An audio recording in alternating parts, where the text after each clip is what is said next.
And I think people are not really necessarily aware of the degree to which there are efforts to manipulate them today, particularly as it relates to online discourse. It's very hard to know if the person you're talking to is even a real person anymore. And what if a major influencer you follow isn't even a real person anymore? It's an AI and things like that.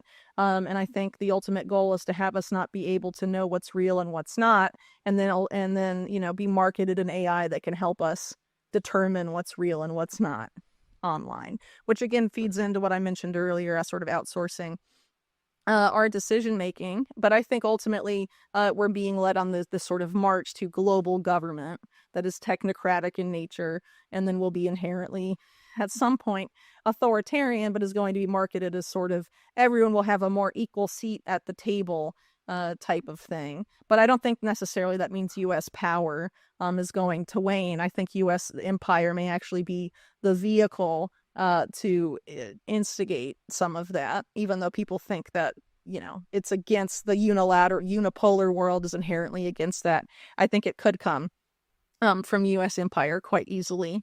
Not, we'll see.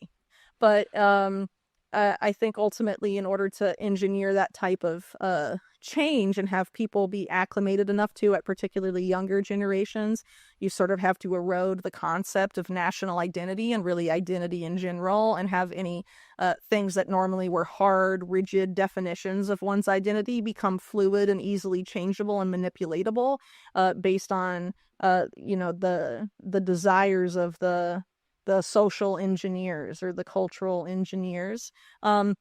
But ultimately, I think they want to erode any interest in national sovereignty or nationalism, or of people being of a particular group, and sort of because that ultimately facilitates this idea of being of a global citizen and all of that. And I think there's efforts to manipulate both left and right in that context. And I think we're seeing some of that now with sort of these efforts to shop around a quote unquote North American Union,